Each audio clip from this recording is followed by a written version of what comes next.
Muy bien, hermanos. Continuamos estudiando la serie expositiva de la primera carta del apóstol Pablo a Timoteo, una carta que viene representando un enorme desafío para nosotros. Ya hace tiempo que venimos exponiendo esta epístola que le va a escribir el apóstol a su discípulo, a su hijo espiritual. ¿No es cierto? Allí Timoteo sabemos que tiene la gran tarea de pastorear la iglesia de Éfeso, una iglesia con una serie de inconvenientes, una serie de problemas bastante serios, podríamos decir. Y en lo personal, y creo que hablo por todos, el Señor está bendiciendo nuestras vidas. El Señor está fortaleciendo a su iglesia con una preciosa carta como esta. Así que hoy, después de la pausa que hicimos la semana pasada, vamos a continuar estudiando allí la porción final del capítulo 3. Nosotros nos encontramos al final del capítulo 3, donde semana atrás dijimos que estaría contenido el énfasis de toda la carta. Es una porción clave y muy importante en toda la redacción que viene haciendo el apóstol Pablo. Nosotros vimos que Pablo está dándole instrucciones. Él está muy preocupado, muy interesado por la labor que Timoteo tiene que llevar a cabo allí en esa ciudad. Él le da instrucciones en cuanto al valor de la iglesia. Eso fue lo que vimos semanas atrás. Voy a hacer un breve repaso para traer a memoria las ideas que estuvimos contemplando para darle continuación y poder cerrar hoy el capítulo 3. Vimos el valor que tiene la iglesia de Cristo. Vimos el cuidado que debe tener Timoteo al momento de pastorear la iglesia de Éfeso. Y lo primero que analizamos ahí en cuanto a esas afirmaciones que aparecen allí en nuestro texto es que Pablo identifica a la iglesia, y eso fue, creo, algo impactante para nosotros, como la casa de Dios, decíamos. La iglesia, nada más y nada menos del Dios viviente, dice el texto de la Escritura. Decíamos que la iglesia no es un edificio. No debemos entender la iglesia en términos de una denominación en particular, sino que decíamos que la iglesia es un organismo viviente, que está compuesto por creyentes, por hombres y por mujeres que Dios ha llamado a la salvación, y en ese organismo viviente, decíamos, Dios se manifiesta de una forma especial. Tal vez no de una forma audible o visible como ocurría tal vez en el Antiguo Testamento, pero decíamos, cada vez que la iglesia del Señor está reunida, está junta y su palabra está siendo expuesta, como bien decía Alejandro, ocurren cosas gloriosas. Dios está desplegando allí su gloria de una forma muy particular, de una forma muy especial. Y dice el texto, ahí que estamos estudiando, que es la iglesia la que está llamada, dice Pablo, a ser columna y baluarte de la verdad. Dios le confió a la iglesia la tarea de proclamar su verdad, de defender su verdad. Y lo último que vimos hace 2 semanas puntualmente fue que Pablo lleva la atención de Timoteo al corazón de esa verdad, decíamos, que la iglesia defiende y proclama. Dice allí el versículo 16, indiscutiblemente grande es el misterio de la piedad. Y nos detuvimos allí hace 2 semanas meditando, profundizando en esa afirmación que Pablo está haciendo. Dijimos que Pablo está hablando de una verdad que el hombre no podría llegar nunca al conocimiento de esa verdad por el razonamiento humano. Dijimos que es una verdad que Dios le revela al hombre de manera soberana, de manera providencial, de acuerdo a su propia voluntad. Y esa verdad no es más ni menos que el glorioso mensaje del Evangelio, hermanos. Ese es el gran misterio, decíamos, de la piedad que está revelado allí en la palabra de Dios. Y si hay algo que me impactaba en estos días que estudiaba, y creo que lo dije hace 2 semanas atrás, nosotros tenemos que tener la firme convicción de que no hay un mensaje, hermano, más importante que el mensaje del Evangelio. Decíamos, es un mensaje donde proclamamos el arrepentimiento y la fe en Cristo, y ese mensaje conlleva vida eterna o condenación eterna. Es cruel, es duro decirlo, pero es la verdad de lo que dice la palabra de Dios. Y lo que nosotros vamos a ver ahora, que la idea es desglosar el versículo 16, es el contenido de ese mensaje, de ese misterio que Pablo dice, esa gran verdad. Si me acompañan, vamos a leer allí a partir del versículo 16. Ya hemos visto el versículo 14, 15 en profundidad. Hemos hecho la introducción semana atrás de la primer parte del versículo 16. Dice, indiscutiblemente grande es el misterio de la piedad. Dios fue manifestado en carne, justificado en el Espíritu, visto de los ángeles, predicado a los gentiles, creído en el mundo, recibido arriba en gloria. Ustedes se darán cuenta que hay una serie de afirmaciones que Pablo está haciendo que representan el contenido de esa verdad que la iglesia debe defender y que la iglesia debe proclamar. El verso 16 nos muestra en su máxima expresión, podríamos decir, cuál es esa verdad que nosotros estamos llamados a proclamar. Nosotros sabemos que toda la palabra de Dios, toda la Escritura nos habla de Cristo. La iglesia debe proclamar y defender toda la palabra de Dios, principalmente ese gran misterio que Pablo menciona allí en el pasaje, que no es ni más ni menos que el Evangelio de la cruz. Y el centro de ese mensaje que Pablo está exponiendo, que Pablo está instruyéndole allí a Timoteo, es la persona y la obra de nuestro Señor Jesucristo. ¿Quién fue, dice Pablo, manifestado en carne, justificado en el Espíritu, visto de los ángeles, predicado a los gentiles, creído en el mundo, recibido arriba en gloria? Todas esas afirmaciones nos hablan nada más y nada menos de Cristo y su obra en la cruz. Y yo quisiera con esa breve introducción que vos pienses en este momento las implicaciones que todo esto que Pablo le está dando a Timoteo para llevar a cabo su tarea en Éfeso, que pienses por un momento las implicaciones que tiene para la iglesia de Cristo a lo largo de toda la historia. Una iglesia sana, una iglesia bíblica, por lo que Pablo le dice a Timoteo, es una iglesia cristocéntrica. La predicación de la iglesia es cristocéntrica. El liderazgo de la iglesia debe ser cristocéntrico. La membresía de la iglesia debe ser cristocéntrica. Cristo es el centro, le está diciendo Pablo, de la vida y del ministerio de la iglesia. Eso es lo que Pablo está impactando la mente allí de sus discípulos. Hay autores que creen que Pablo está, lo mencionamos semanas atrás también a esto, creen que Pablo está citando una fracción de un himno que la iglesia cantaba probablemente en esa época. La realidad es que no tenemos ese himno al alcance, digamos, no hay un registro histórico para decir, bueno, lo que Pablo está haciendo está recitando un himno. Pero lo que sí nosotros podemos saber, y no hay duda de esto, hermanos, es que esta porción de texto que nosotros tenemos allí en nuestra carta, ya finalizando el capítulo 3, es, podríamos decir, una de las porciones más sublimes para reflejar y para exaltar la obra redentora de Cristo en toda la Escritura, particularmente en el Nuevo Testamento. Es un pasaje sumamente profundo por las afirmaciones que tiene. Pablo está básicamente hablando, si ustedes prestan atención, Pablo hace allí una exaltación de Cristo, pero también está mostrando la humillación de Cristo, y hay un paralelismo entre humillación y exaltación.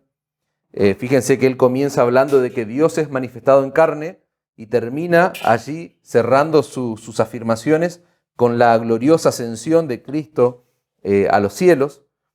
Fíjense cómo Pablo de alguna manera está llevando la mente de Timoteo, la está llevando del cielo a la tierra y de la tierra al cielo, y es básicamente muy parecido a lo que hace el profeta Isaías. Nosotros ya hemos dicho que Isaías 53 lo calificábamos la otra vez como el primero de los evangelios. Fue escrito 700 años antes, decíamos, de que ocurran esos sucesos que él va a hablar allí acerca de la obra de Cristo. Pero es interesante, muchos autores dicen que Isaías 53 tendría que haber comenzado en los últimos 3 versículos del capítulo 52. Y lo que está ocurriendo con nuestro texto, que Pablo le escribe allí a Timoteo, es similar a lo que hace Isaías cuando va a hacer ese desglose del capítulo 53, pero en los versículos finales del capítulo 52, Isaías también va a hacer un paralelismo entre la humillación y la exaltación de Cristo. Si nosotros miramos Isaías 52:13, va a decir el profeta, he aquí mi siervo será prosperado, eso es exaltación, será engrandecido y exaltado, será puesto muy en alto. Y fíjense cómo ahora Isaías baja y dice, como se asombraron de ti mucho, de tal manera que fue desfigurado, dice, de los hombres su parecer su hermosura más que la de los hijos de los hombres. Y ahora en el verso 15 vuelve a exaltar a Cristo, a elevarlo y dice, así asombrará él a muchas naciones. Los reyes cerrarán ante él la boca porque verán lo que nunca les fue contado y entenderán lo que jamás habían oído. Y lo que Pablo está haciendo en nuestro pasaje es muy similar a eso. Pablo hace un paralelismo entre humillación y exaltación. Hay un contraste que yo quisiera que ustedes puedan identificar allí en el texto. Nosotros encontramos, si tuviéramos que dividir en grupo hay 6 afirmaciones, ¿verdad? Que ustedes ven ahí en el texto. Nosotros podríamos dividir en 3 grupos y formar un par, que por ejemplo sería la primera afirmación donde se ve el contraste. Fíjense que dice, Dios fue manifestado en carne y el contraste es justificado en el Espíritu. Ese sería el primer par que nosotros encontramos. Fíjense cómo Pablo está hablando de carne y hace automáticamente un contraste justificado en el Espíritu, hablando del Espíritu Santo. Después la otra afirmación dice, fíjense el contraste, visto por los ángeles, y el contraste es predicado a los gentiles. Ángeles y personas, gentiles, otra traducción dice predicado en todas las naciones, dice. Y por último, ese contraste que vemos allí en las afirmaciones de Pablo, dice, creído en el mundo, y el contraste ¿cuál es? Es recibido arriba en gloria, recibido en los cielos, dice otra traducción. Pero ahora vamos a ver, y es la tarea en esta noche, ver que esas afirmaciones son un desglose perfecto de lo que es el mensaje del Evangelio. Decíamos que grande es el misterio de la piedad, y ese misterio nos habla nada más y nada menos que del glorioso Evangelio de Cristo. Bueno, Pablo lo que está haciendo ahora es desglosar el contenido, es mostrarle a Timoteo cuál es el contenido de esas verdades que él debe enfatizar allí en esa iglesia para defender, proclamar y que están siendo atacadas básicamente por la falsa herejía. Pero de todo esto, hermanos, que yo les acabo de decir, lo más interesante, me parece a mi criterio, es que el núcleo, ustedes se habrán dado cuenta, el eje de ese contenido siempre es Cristo. Es lo que decíamos antes, una iglesia cristocéntrica, una predicación cristocéntrica, una vida y ministerio de la iglesia cristocéntrico. En todas esas afirmaciones que Pablo hace, el eje siempre es la persona de Cristo. El mensaje de la iglesia debe ser cristocéntrico, no antropocéntrico, que es todo lo opuesto. Antropocéntrico es poner al hombre en el centro y desplazar básicamente la figura de Cristo. Y fíjense el impacto que esto tiene 2000 años después en nosotros, en nuestra era. Y ese es el llamado que sigue teniendo la iglesia hoy, de poner y mantener siempre a Cristo en el centro de su mensaje, en el centro de su membresía, en el centro de su liderazgo, en el centro de la vida, si podemos resumirlo, y en el centro del ministerio de esa iglesia. Vamos a analizar las 2 afirmaciones que hace Pablo, que son básicamente 2 afirmaciones simples, pero que encierran tanta profundidad, tanto contenido teológico, y vamos a tratar de verlo. Antes de empezar a hacer este desglose, es necesario que ustedes sepan, hermanos, que es lo que decimos siempre, más que nada los días miércoles, encerrar a Dios en una serie de principios y verdades es imposible. Y bueno, así de imposible es encerrar de alguna manera o abarcar en una hora de mensaje todo lo que es el Evangelio y lo que Pablo está básicamente significando acá con estas afirmaciones. Pero vamos a hacer el intento y vamos a tratar de terminar hoy el pasaje y veamos qué dice Pablo en ese primer par de afirmaciones. Dice, Dios fue manifestado en carne, y dijimos el contraste, justificado en el Espíritu. Bueno, lo primero que Pablo le está mostrando a Timoteo es cuál es la identidad de ese Salvador que se proclama en el Evangelio. Pablo está dejándole claro allí en la mente de Timoteo quién es el Salvador que se anuncia en el Evangelio. No se trata de un hombre, en pocas palabras es lo que está diciendo Pablo, no se trata de un gran maestro, no se trata de un profeta, no se trata ni siquiera de un ángel. Pablo está diciendo literalmente que el Salvador que se proclama en el Evangelio es Dios manifestado en carne, literalmente. Y eso es lo que hace grande, decíamos semana atrás, al misterio de la piedad, ese mensaje que nosotros proclamamos. Nosotros dijimos, repito algo que para traer a memoria, hace 2 semanas hablamos de que en el texto original, esa palabra que en nuestra Biblia se traduce como Dios fue manifestado en carne, muchos estudiosos dicen que en el texto original no aparece la palabra Dios, sino que aparece la palabra quién o el qué fue manifestado en carne. Y en nuestras Biblias, en la gran mayoría que tenemos Reina Valera 60, directamente la Reina Valera lo traduce como Dios, lo cual está bien. ¿Por qué? Porque Pablo viene hablando de Dios. De hecho, cierra el versículo 15 diciendo que de quién es la iglesia, es la casa de Dios, del Dios viviente. Entonces tiene sentido que la traducción que hace Reina Valera diciendo Dios fue manifestado en carne. Nosotros sabemos que el idioma original nos habla de quién fue manifestado en carne y ya asume directamente que es Dios. Fíjense que Pablo dice que Dios se encarnó en la persona de Cristo. Es lo que está diciendo el pasaje. Está diciendo Cristo es Dios, básicamente. Y eso es lo que hace grande el misterio de la piedad. Y es lo que hace confrontador, por ejemplo, para muchas corrientes religiosas o movimientos religiosos, no solo en nuestro tiempo, sino a lo largo de la historia de la iglesia, porque esta verdad que Pablo con la cual está él haciendo este desglose del misterio de la piedad, esta verdad siempre ha estado bajo ataque. La afirmación de que Cristo es Dios. Pero nosotros anunciamos y proclamamos un mensaje que tiene a Cristo como Dios hecho hombre, encarnado, viniendo a este mundo en la misma condición nuestra. Fue Dios el que vino a salvarnos, dice un autor, fue Dios hecho hombre quien murió en la cruz. Y esa verdad se debe proclamar y defender bajo cualquier ataque, bajo cualquier condición. Esa es la enseñanza, dice este hombre, de todo el Nuevo Testamento, de toda la Escritura, pero principalmente de todo el Nuevo Testamento. Miremos por un momento el testimonio que nosotros encontramos en el Nuevo Testamento acerca de la deidad de Cristo. El Evangelio según San Juan, en el capítulo 1, un precioso texto allí dice, en el principio era el Verbo, y el Verbo era con Dios, y el Verbo era Dios. Y el capítulo 10 de Juan, versículo 30, vamos a ver una afirmación que el Señor está haciendo acerca de sí mismo, y Él dice, yo y el Padre uno somos. Repito, estamos viendo el testimonio que nos da el Nuevo Testamento acerca de la deidad de Cristo.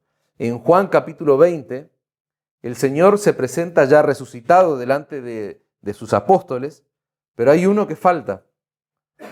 Dice el relato de la Escritura que ese que no está presente es Tomás. Él no había creído que el Señor había resucitado. Entonces, en el capítulo 20, versículo 25, dice que los apóstoles le dijeron a Tomás, al Señor hemos visto. Él les dijo, si no viere sus manos, si no viere en sus manos la señal de los clavos, y metiere mi dedo en el lugar de los clavos, y metiere mi mano en su costado, no creeré. El versículo 26 dice, 8 días después estaban otra vez sus discípulos dentro, y con ellos Tomás. ¿Y qué ocurrió? Llegó Jesús, estando las puertas cerradas, y se puso en medio y les dijo, paz a vosotros.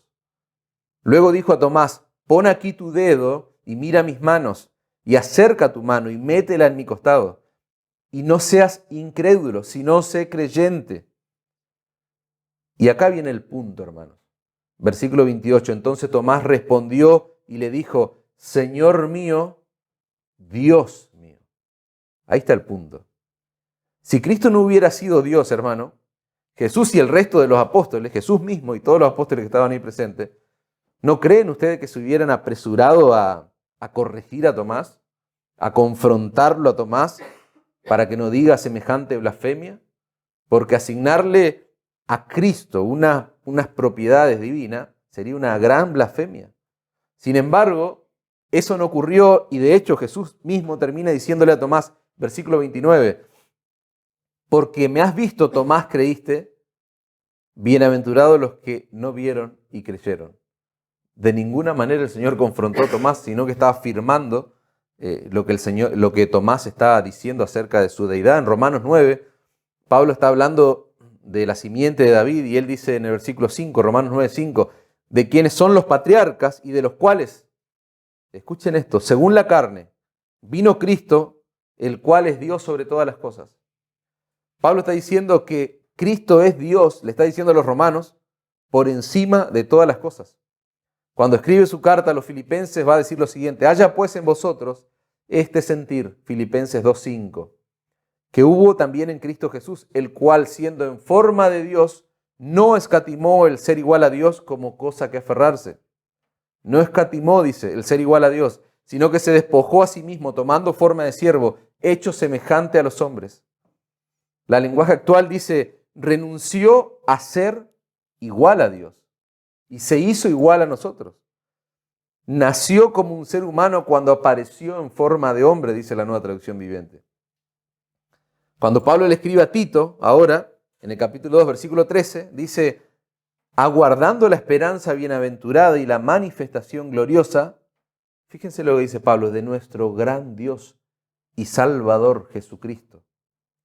En 1 Juan 5:20 dice, pero sabemos que el Hijo de Dios ha venido y nos ha dado entendimiento para conocer al que es verdadero, y estamos en el verdadero, agrega Juan, en su Hijo Jesucristo. Este es el verdadero Dios y la vida eterna. 1 Juan 5:20. ¿Se dan cuenta el testimonio que nosotros podemos ver en la palabra de Dios, en el Nuevo Testamento específicamente, acerca de quién es Cristo, de quién era y quién es?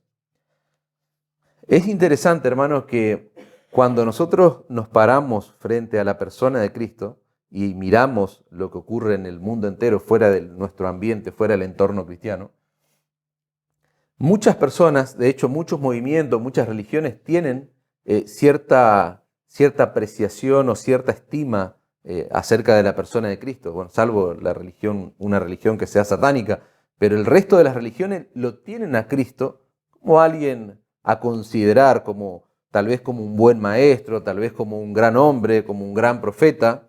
Probablemente hablaste alguna vez con alguien que pertenezca a una religión X, de estas que tienen a Cristo como bien visto, como uno puede decir, ¿no? Muchos consideran que es un gran personaje a lo largo de toda la historia, que hizo mucho bien y que de pronto trajo muchos buenos principios para la humanidad. Pero la realidad es, hermanos, que por más alta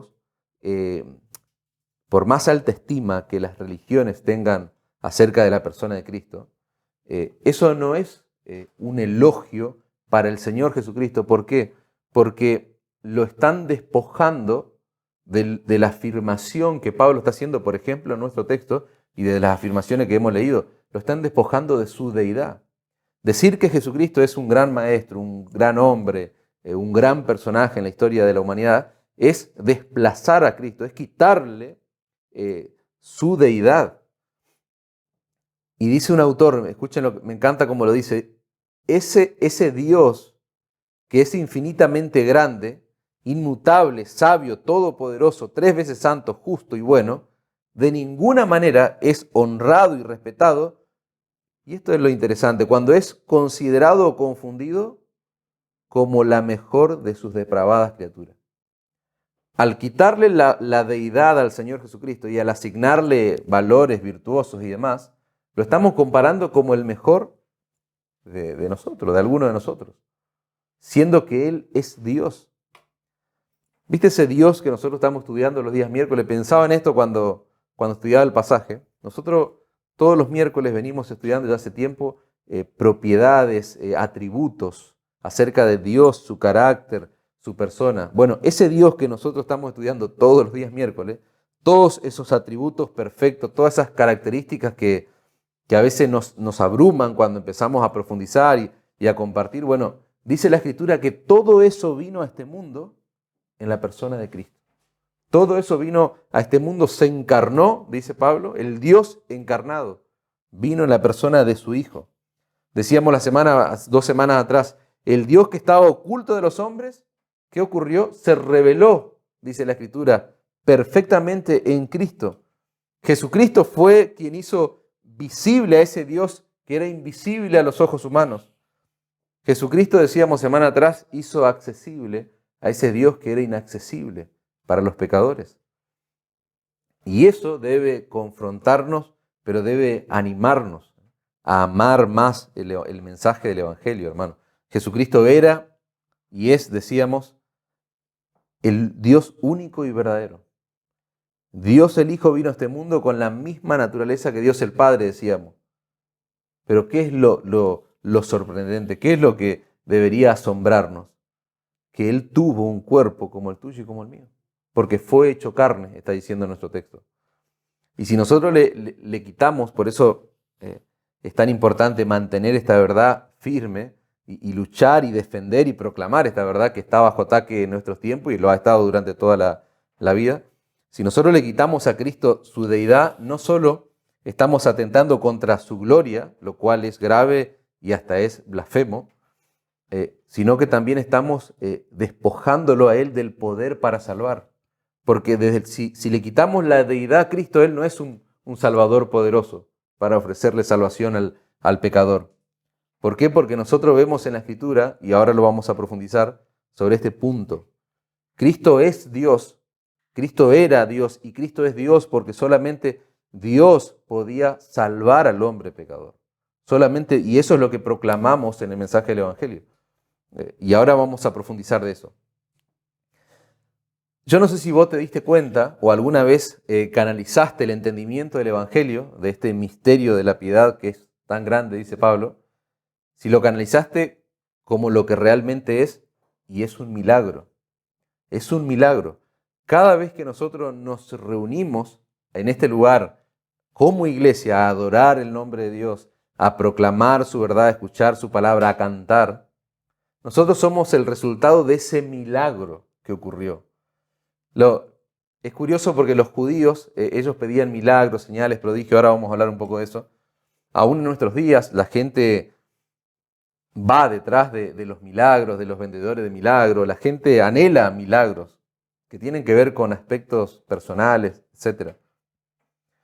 Pero nosotros no podemos dejar de ver que en el Evangelio se está revelando el más glorioso milagro, hermano. ¿Por qué? Porque que Dios se haya hecho hombre para salvar a un pecador, eso es un milagro que merece nuestra atención. ¿Por qué? Porque no hay nada más grande que eso, decíamos hace 2 semanas atrás. Era necesario que ocurra lo que Pablo está diciendo, que Dios fuese manifestado en carne. Era necesario que Dios venga a este mundo, que muera en nuestro lugar, para que su justicia infinita, como lo hemos visto en los miércoles, sea satisfecha, sea completa. Yo pensaba en la magnitud de la deuda que nosotros tenemos como pecadores. Nuestra deuda, por el pecado que hemos cometido, la deuda del hombre pecador básicamente, es una deuda infinita. ¿Por qué? Porque Dios es infinito. Cuando la Escritura dice, no hay justo ni aun uno, no hay quien entienda, no hay quien busque a Dios, básicamente está diciendo que el hombre le da la espalda a Dios en su estado natural, salvo que Dios intervenga y haga algo, como decíamos semana atrás, que escriba el Evangelio en su corazón. Cuando el hombre hace eso, cuando el hombre vive en esa condición natural, básicamente lo que está acumulando es una deuda infinita porque está dándole la espalda a un Dios infinito. Cuando el hombre peca contra Dios, está pecando no contra cualquier Dios. No, porque está pecando contra el único y verdadero Dios, un ser infinito. Y esa culpa no tiene límite. La magnitud de esa culpa nosotros nunca vamos a llegar a comprenderla. Y dice la palabra de Dios que el valor de la paga de esa culpa tiene que ser infinita. Esa deuda se paga muriendo, básicamente lo que dice la Escritura. ¿Y por qué tiene que ser muriendo? Porque dice la palabra de Dios que la paga del pecado es muerte. Y quiero poner su mente en ese lugar, frente a ese gran problema que tiene el hombre pecador. El único ser infinito, el único ser que no tiene fin, magnífico y grande, y como ya lo hemos estudiado muchas veces, es Dios. Su deidad es absolutamente infinita, hermano. Por eso es que era necesario, como dice Pablo, que Él se hiciera hombre para morir en nuestro lugar. Dios se tuvo que hacer hombre, vino a este mundo 100% hombre, dijimos 100% Dios, en la persona de Cristo. Y solamente Cristo era el que podía vivir una vida perfecta, que cumpliera con toda la ley de Dios a nuestro favor. Busquemos por favor 2 Corintios 5:21. Vamos a buscar allí 2 Corintios 5:21. Hay algo que siempre lo mencionamos, pero a veces no sé si lo profundizamos demasiado, que es que Cristo no solamente murió en nuestro lugar, sino que Él vivió en nuestro lugar. Eso es una parte fundamental del misterio de la piedad, del mensaje del Evangelio. La vida de Cristo también forma parte del plan de redención. Cristo cumplió la ley, hermanos, en nuestro lugar. Él vivió una vida, como decimos siempre, que nosotros jamás hubiésemos podido vivir. Él ofreció una vida perfecta a Dios. Por eso cuando el pecador se convierte, se arrepiente de sus pecados y pone toda su fe en Cristo, esa justicia de Cristo es colocada, decimos, a la cuenta del pecador. Y fíjense lo que dice 2 Corintios 5:21. Al que no conoció pecado, por nosotros Dios lo hizo pecado, para que nosotros fuésemos hechos justicia de Dios en él. La Nueva Traducción Viviente dice ese mismo pasaje, pues Dios hizo que Cristo, quien nunca pecó, fíjense, una vida perfecta, no solo su muerte necesitábamos, sino también necesitábamos su vida, dice, nunca pecó, dice, fuera la ofrenda. Dios hizo que Cristo fuera la ofrenda por nuestro pecado, dice la Nueva Traducción Viviente, para que nosotros pudiéramos estar en una relación correcta con Dios por medio de Cristo. Lisa y llanamente, hermanos, para entrar a los cielos, para entrar en la presencia de Dios, Dios exige perfección. Dios exige que seamos justos como Él. Eso es lo que nosotros vemos en la palabra de Dios y eso nos aterra. Pero gloria al Señor que tenemos a la persona de Cristo. Nadie, y lo hemos dicho muchas veces, nadie puede alcanzar ese nivel de justicia, ese nivel de perfección. Por eso vino Cristo, hermano, para vivir, para cumplir con esa demanda. Y me encanta lo que dice Pablo allí, porque cuando un pecador se arrepiente, esa justicia perfecta es atribuida allí a la cuenta de ese hombre pecador. El texto de Pablo en los Corintios dice, para que nosotros fuésemos hechos justicia de Dios en Él. Nosotros tenemos la justicia de Dios, dice, pero eso no es algo que lo tenemos de manera innata en nosotros. No, todo lo contrario. Es una justicia, dice Pablo, imputada. Es una justicia que está ofrecida por la obra, por la vida y muerte de Cristo en la cruz. Romanos 4:3 dice, creyó Abraham a Dios y le fue contado por justicia. Allí Pablo, hablándole a los romanos de Abraham, Pablo está diciendo que Abraham simplemente creyó. No hubo obras, no hubo perfección, no hubo mandamientos que él tuvo que guardar, simplemente fue justificado por creer. Y esa es la locura del Evangelio, podríamos decir. Esa es la noticia que nosotros proclamamos, donde un pecador solamente tiene que arrepentirse y creer, arrepentirse y poner su fe en Cristo. Romanos 1:17 dice, 1:16, no me avergüenzo del Evangelio, porque es poder de Dios.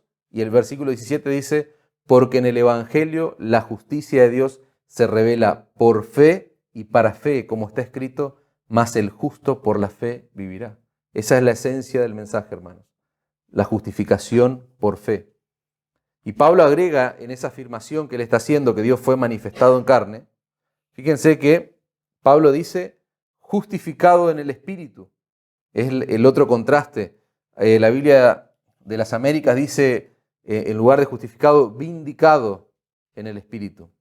Esa expresión, justificado en el Espíritu, nos está hablando de que el Espíritu Santo en todo momento respaldó a Cristo como Dios, respaldó la deidad de Cristo mientras estuvo en un cuerpo de carne. El Espíritu Santo, hermanos, tuvo un rol preponderante en la vida, en el ministerio y en la muerte y resurrección de Cristo. Y lo vamos a ver ahora a la luz de unos pasajes allí del Nuevo Testamento. Por ejemplo, todos los milagros. Si nosotros pueden buscar Juan 5. Juan capítulo 5, versículo 36. Todos los milagros y las maravillas que el Señor realizó fueron hechos en el poder del Espíritu Santo, dice la palabra de Dios. Y en ese sentido, por ejemplo, nosotros vemos que el Espíritu Santo está justificando a Cristo, está respaldándolo, lo está vindicando, como dice la Biblia de las Américas. Todos esos prodigios y maravillas que el Señor va a hacer en el relato que encontramos en los Evangelios no hacen ni más ni menos que confirmar que Cristo verdaderamente era el Hijo de Dios. Dice ahí en Juan capítulo 5, en el versículo 33, el Señor le está diciendo a los fariseos que Juan el Bautista era quien daba testimonio acerca de quién era Cristo. Pero más adelante, en el verso 16, fíjense lo que dice: mas yo tengo mayor testimonio que el de Juan, porque las obras que el Padre me dio para que cumpliese, escuchen esto, las mismas obras que yo hago.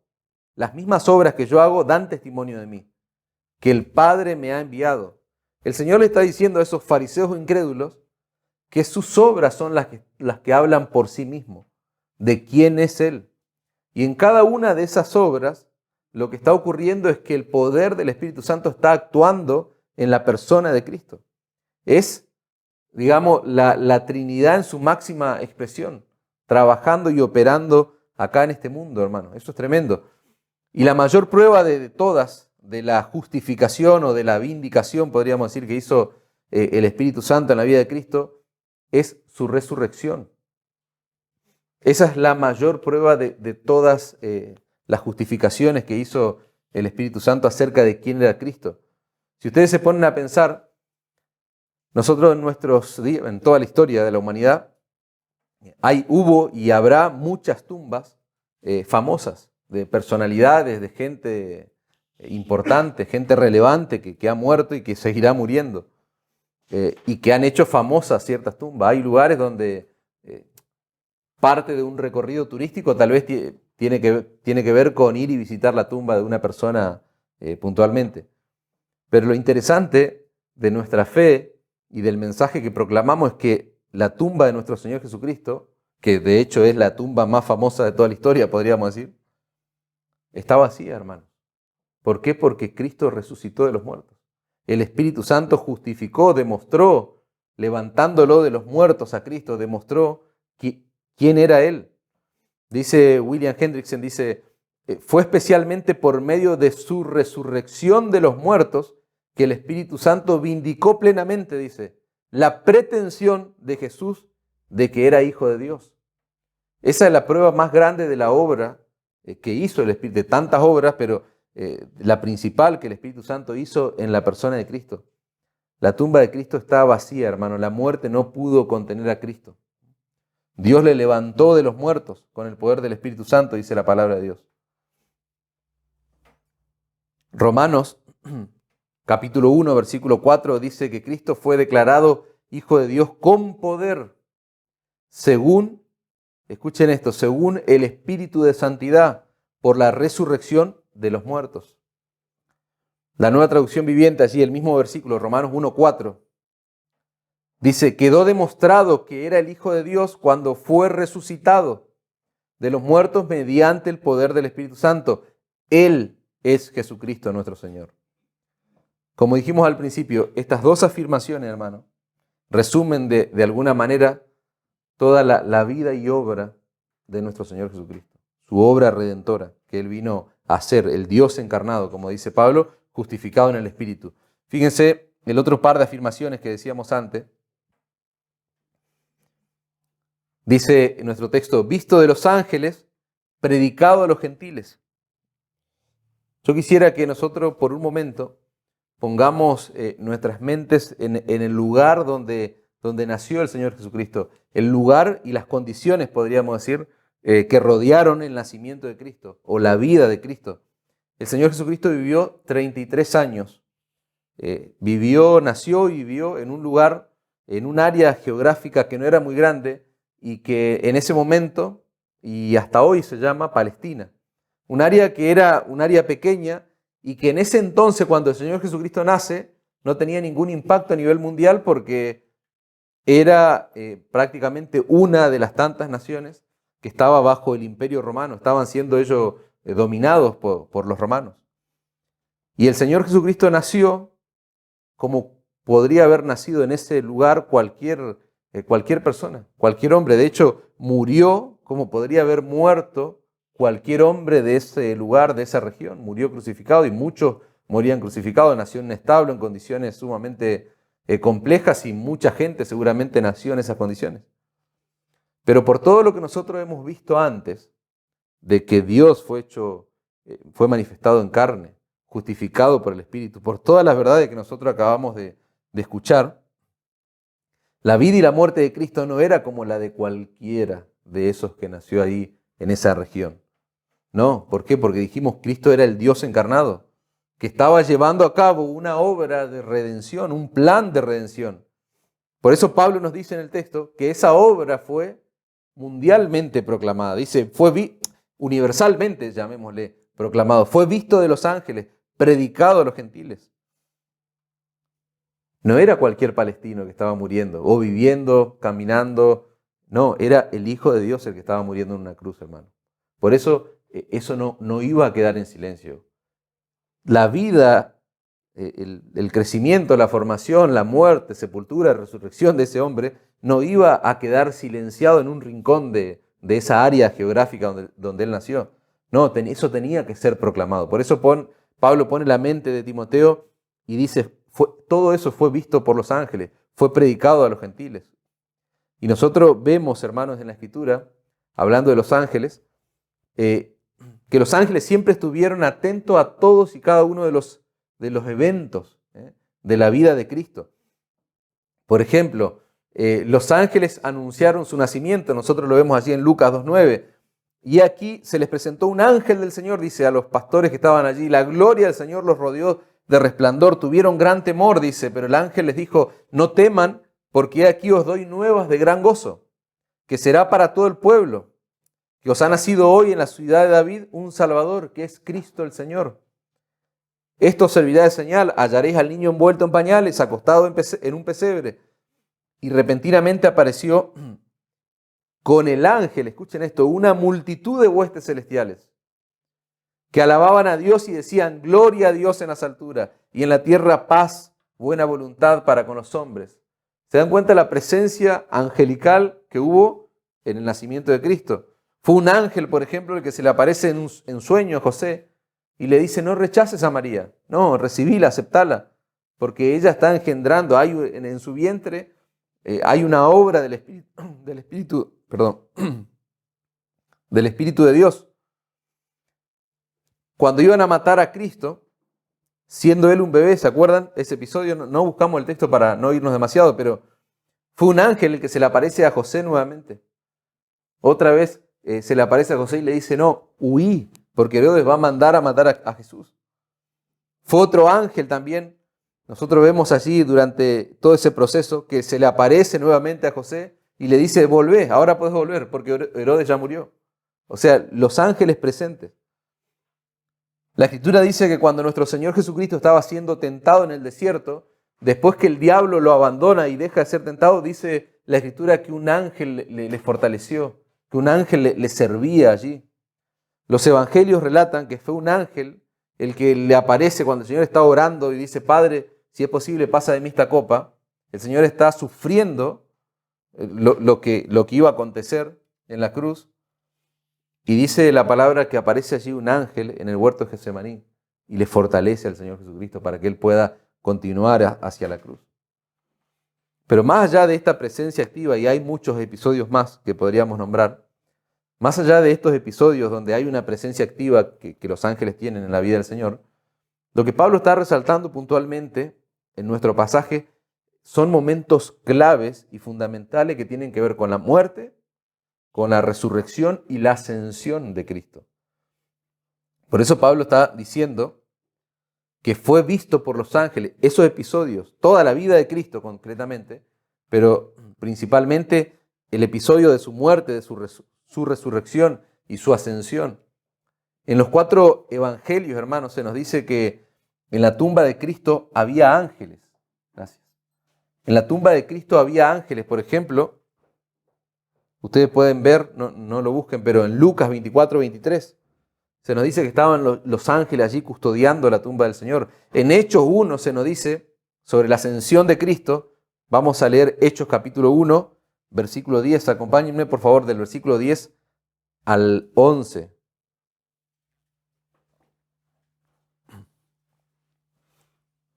Hechos capítulo 1, versículo 10 al 11 dice: y estando ellos con los ojos puestos en el cielo, los discípulos estaban observando todo lo que estaba ocurriendo allí. Fíjense ese escenario, hermanos. Entre tanto que él se iba, he aquí se pusieron junto a ellos dos varones con vestiduras blancas, los cuales también les dijeron: varones Galileos, ¿por qué estáis mirando al cielo? Este mismo Jesús que ha sido tomado de vosotros al cielo, así vendrá como le habéis visto ir al cielo. Fíjense allí en la ascensión de Cristo, un momento clave también en su vida. Ángeles presentes. La Escritura nos muestra, hermano, que los ángeles fueron testigos claves en su resurrección y en su ascensión. Ustedes se acuerdan el texto de Pedro allí en su primera carta, en el capítulo 1, donde Pedro dice que todas las cosas que tienen que ver con nuestra redención, cosas que los profetas anhelaron ver, desearon entender y no pudieron, que se nos fue revelada a nosotros, todas esas cuestiones que tienen que ver con la redención del hombre, dice Pedro que los ángeles anhelan mirar. Y muchas veces hemos hablado acerca de ese texto. Da la idea de que los ángeles, la palabra esa que se está usando allí, están inclinados. Ellos están observando, a ellos les interesa saber lo que está ocurriendo con la obra de redención del hombre. Por eso Pablo dice, todo esto, el Dios encarnado, toda la obra de redención que llevó a cabo el Dios encarnado, que fue justificado por el Espíritu Santo, eso fue visto de los ángeles, fue visto por los ángeles. Dice un autor, desde el momento en que Cristo vino al mundo hasta que ascendió a los cielos, escuchen esto, la vista de todos los ángeles buenos y malos, buenos y malos, aún los ángeles caídos, no se apartaron un segundo del Santo Hijo de Dios. Él fue contemplado por los ángeles como la maravilla de las maravillas. Los ángeles que habitan los cielos conocen la Jerusalén celestial, pueden contemplar cuando quieren la gloria de Dios. Sin embargo, no pueden mirar otra cosa que al Santo Hijo de Dios encarnado. Tremendo, hermano. Eso lo dice un hombre, pero lo dice la palabra de Dios. El Señor Jesucristo fue visto de los ángeles. Los ángeles tenían una atención especial puesta en la persona y en la obra de Cristo, del Hijo de Dios. Pero Pablo dice que no solamente fue visto de los ángeles, sino que Él fue predicado a los gentiles, hermanos. Esto que yo le estoy contando, que no debería ser nuevo para nosotros, yo estoy hablando del Evangelio en este momento, porque es el desglose perfecto que hace Pablo en su texto, y uno con todas las debilidades que tiene trata de desglosarlo, pero yo le estoy hablando de algo que sucedió hace 2000 años, decíamos. Nace un hombre allí en unas condiciones complejas, decíamos en un área geográfica muy chica, en un lugar sin importancia que está bajo el gobierno de un imperio. Hace 2000 años sucedió esto, hermano. Y hoy lo estamos predicando. Y Pablo dice, no solamente fue visto a los ángeles, también fue predicado a los gentiles.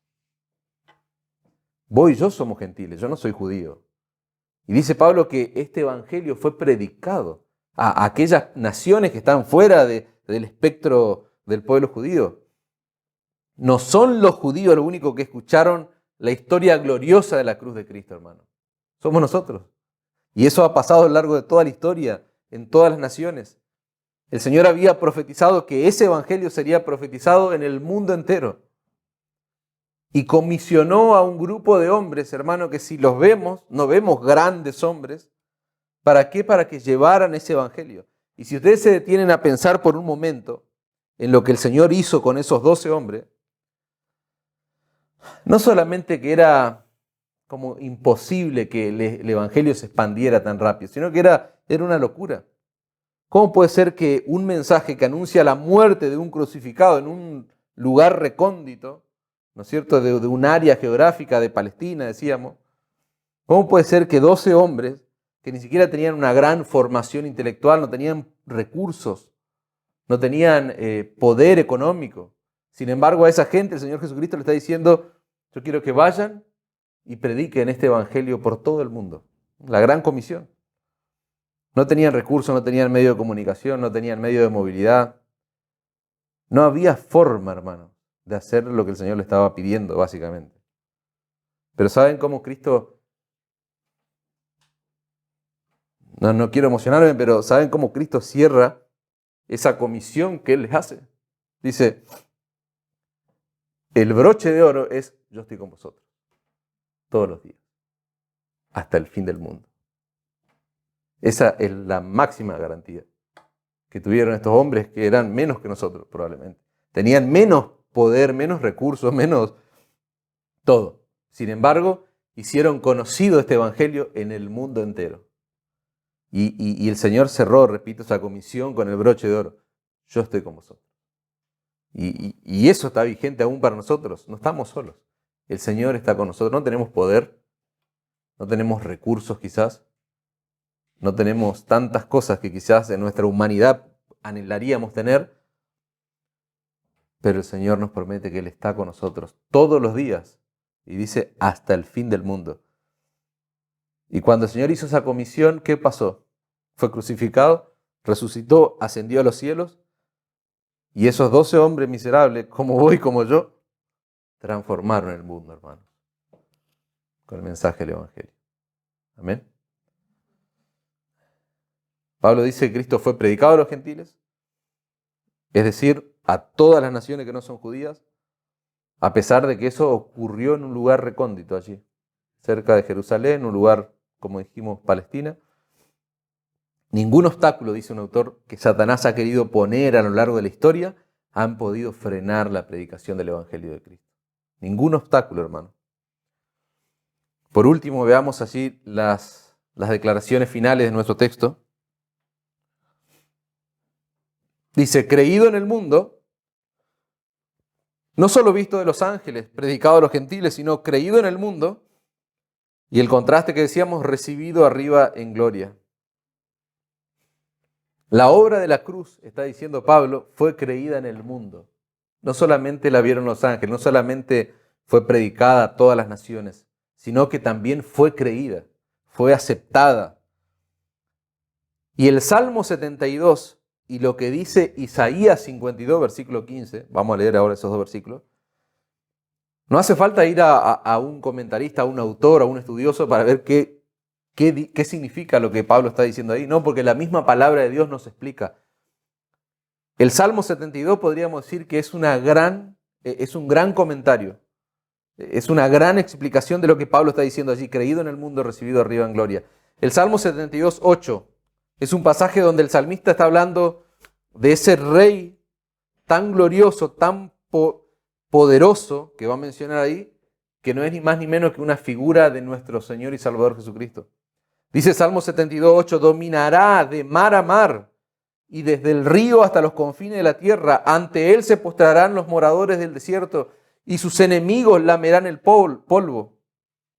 Los reyes de Tarsi y de las costas traerán presentes. Los reyes de Sabá y de Seba ofrecerán dones.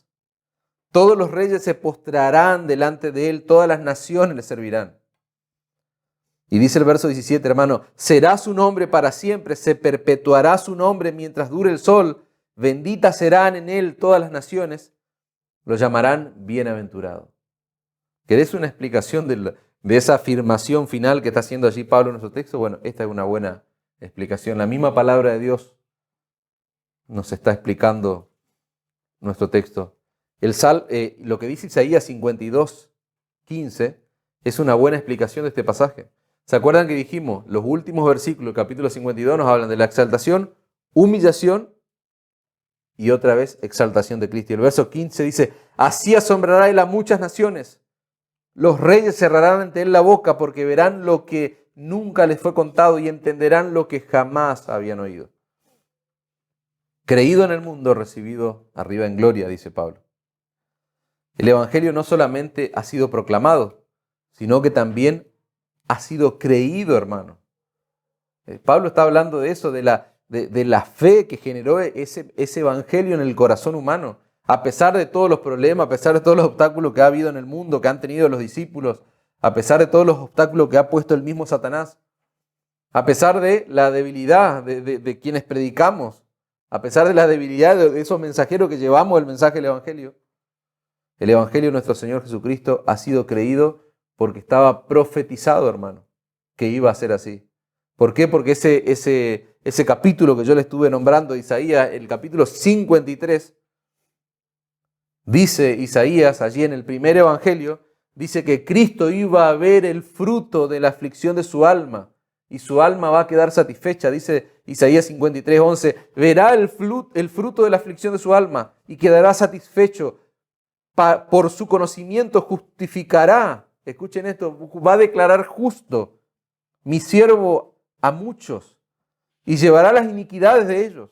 Por tanto yo le daré parte con los grandes y con los fuertes repartirá despojo, por cuanto derramó su vida hasta la muerte y fue contado con los pecadores, habiendo él llevado el pecado de muchos y orado por los transgresores. Termina allí el capítulo 53. Estaba profetizado, hermano, lo que Pablo está diciendo allí, que él iba a ser creído en el mundo. El Evangelio fue creído en el mundo porque Cristo murió, hermanos, en la cruz. Y al morir él compró la salvación de aquellos que el Padre había escogido de antes de la fundación del mundo. Cuando Pablo le escribe a Tito, Pablo va a decir algo tremendo. Dice, Pablo, siervo de Dios y apóstol de Jesucristo. Está saludándolo a Tito en su carta allí. Dice, Pablo, siervo de Dios y apóstol de nuestro Señor Jesucristo, conforme a la fe de los escogidos de Dios y el conocimiento de la verdad que es según la piedad. Escuchen esto, conforme a la fe de los escogidos de Dios y el conocimiento de la verdad que es según la piedad, en la esperanza de la vida eterna, la cual Dios, que no miente, prometió desde antes del principio de los siglos. ¡Wow! ¡Qué saludo! No es si tenés que mandar una carta y saludar. Ahí hay teología en acción, hermano, teología pura.